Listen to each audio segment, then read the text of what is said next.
everybody to the FX Cosplay channel. I am Heather and this is Leah. And we are here today to show you how to use a kabuki brush to create any type of character that you want. This is a tool that is used to pretty much base the face with face and body makeup. Many makeup artists are familiar with it because you use it for foundation to buff it out. So I'm going to show you how to use it, and we're going to turn her into Amethyst from Steven Universe by special request.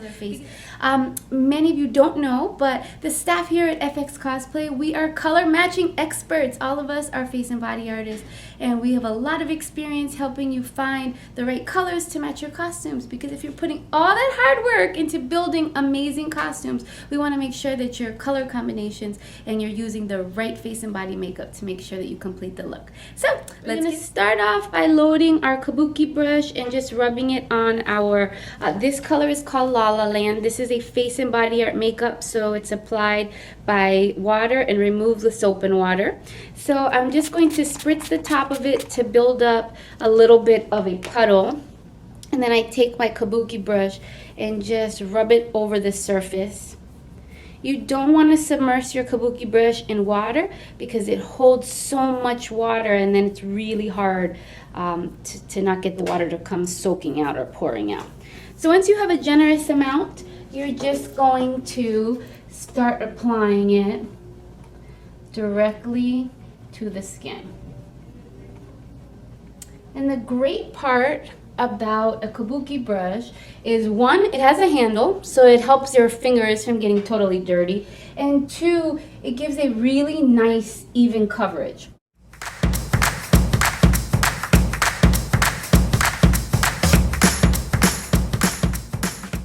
So don't worry about kind of in between the eyes in here or any of these, like in the corners of the nose. Don't worry about those. We can go on with a sponge. Really, a kabuki brush is just excellent for covering an even base. If you were to do this with a brush, like a physical paintbrush, you're going to get a lot more streak marks. So this just helps you get a nice, even, fast coverage. Then you can go on with your sponge to blend it all out. You want to make sure that you cover down wherever you're going to be, or wherever your costume begins. So if you're going to be wearing one of the amethyst dresses, and you know she has that jewel right here on her chest, the big amethyst, then you're going to want to go all the way down there. Now, once you have your base put down, then you're going to just take a high density sponge and you're going to just, again, load it up. You'll just load it up the same way you did your kabuki.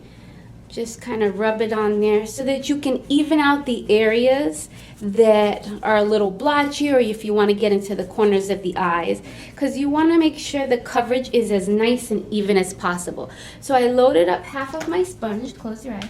So I'm just going to gently press right over her eyes, in the corners of the eyes, over her eyebrows again, to make sure that I'm getting this nice even coverage. Next, I'm going to pick up a contrasting color. This one is actually not a contrasting color, but this is a highlighter color. It is a slightly lighter version of the original base color. It's going to be a good color to contour right along her cheekbone here, and if we're going to lift up her eyebrows. So using the other side of my sponge, I'm going to load it up with this lighter color so that I can flip back and forth as needed. So I'm going to start off by just adding a little bit of a highlight to her cheek. So I'm going to just press in and stipple. So stipple just means kind of bounce in that color so that you're getting a nice even, and I'll repeat it on this side.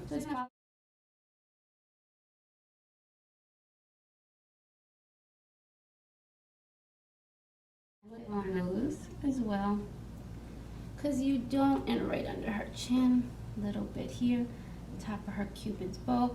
You want to make sure that you're having, I know in the light of the studios it's not as easy to tell where some of these lighter shades are, but they're really going to help you so that your face doesn't look totally flat. So then I'm going to pick up a kind of pearlescent pink, and I'm going to load up my sponge again. And you want to make sure that your sponge is not too wet. You want to test it out on your hand, make sure that that color is nice and not soaking wet. And then I'm just going to have her smile, and then that way I can just kind of dust up the color on her cheek. to give her a little bit of a happier appearance, give her some color.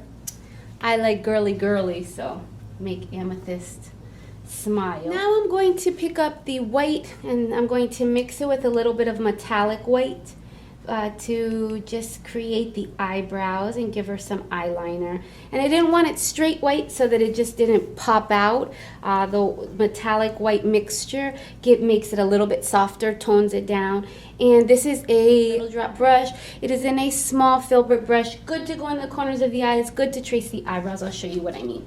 So starting on her real eyebrow, I just press it down at the base, and then I press, and then I lift it up a little bit more to arch it.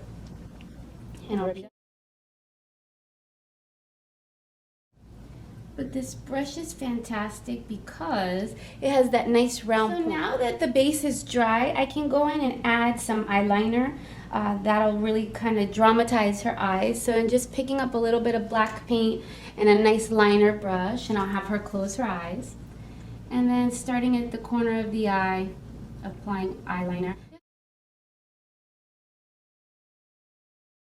And then if you want to add a little bit more of a definition to your eyes, really make them stand out, you can go right underneath.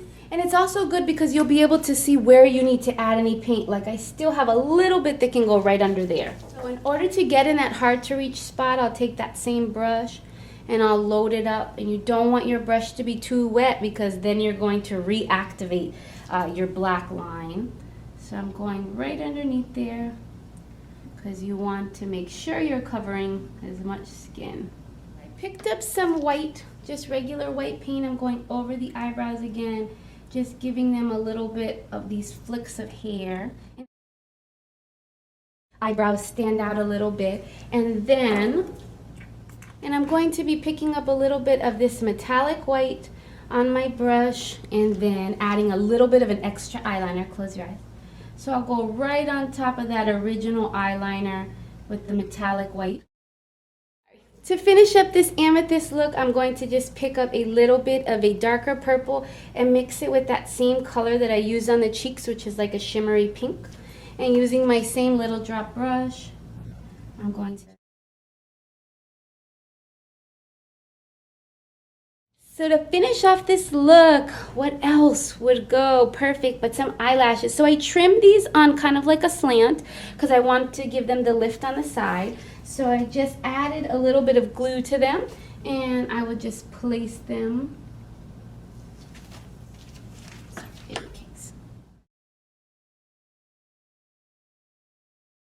You're gonna let those lashes dry, kind of in place. Okay, so finally to finish this look, we just need to add her wig. So after searching through the whole office, I was able to come up with this wig to help you guys visualize the finished look. So hopefully you will get some inspiration so that you too can create your very own amethyst look. Again, this is super easy when you have the right tools being the right products, the right face and body makeup, the right colors, just to make it all stand out. So thanks again for joining us. Make sure you follow us on social media, on Twitter, on Instagram, on Facebook.